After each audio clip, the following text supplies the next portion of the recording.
2022 թվականից սկսած Եվրոպական քաղաքական համայնքի հենց առաջին հանդիպումից, որ տեղի ունեցել Պրահայում 22 թվականի հոկտեմբերի 6-ին, Հայաստանը ակտիվորեն ներգրաված է եղել այս հարթակում տեղի ունեցող բոլոր հանդիպումներին եւ քննարկումներին։ Եվրոպական քաղաքական համայնքը ԵՄ անդամ եւ ոչ անդամ երկրների առաջնորդների անվտանգության, տնտեսական եւ համագործակցության միտված հարցերի քննարկման երկխոսության հարթակ է,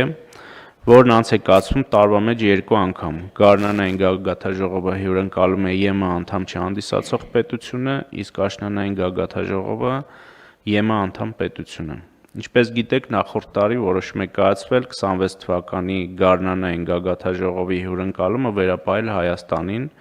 ինչը եւս մեկ անգամ վկայում է Հայաստանի ակտիվ ներգրավվածության եւ տարածաշրջանային համագործակցության ամրապնդման պատրաստակամության մասին։ Եվրոպացի մեր գործընկերների հետ քննարկումների արդյունքում որոշվել է գագաթնաժողովն անցկացնել 2026 թվականի մայիսի 3-ին եւ 4-ին։ Հաշվի առնելով միջոցառման կարևորությունն ու Հայաստանի համար աննախադեպ մասնակցության մակարդակը, նախատեսվում է մոտ 50 բարձրաստիճան պատվիրակությունների, երկրի եւ կառույցի ղեկավարների մակարդակով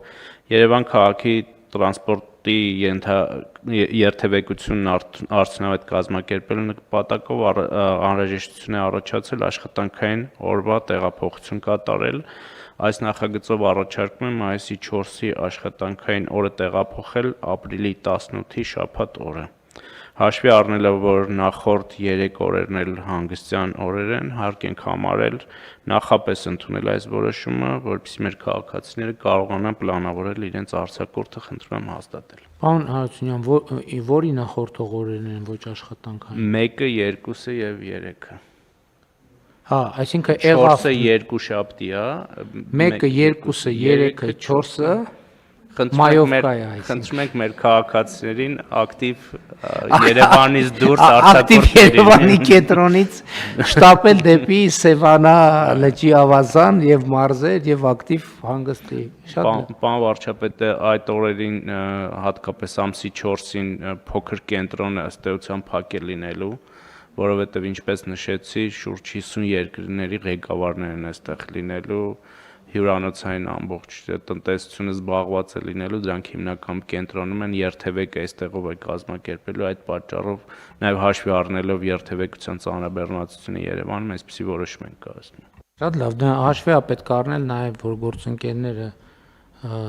երկկողմ տարբեր հանդիպումներ են ունենում եւ այլ, այսինքն աշխատանքային ըստ էության միջավայր է դառնալու։ Հարգելի գործընկերներ, ուզում եմ առիթից օգտվել եւս մեկ անգամ Եվրոպական քաղաքական համայնքի մեր գործընկերներին շնորհակալություն հայտնել գագաթնաժողովը Երևանում անցկացնելու որոշման համար։ Գիտեք, որ այդ որոշումը համաձայնությամբ կոնսենսուսով է կայացվում եւ իհարկե սա շատ կարեւոր հանգրվան է մեր պետության կայացման եւ միջազգային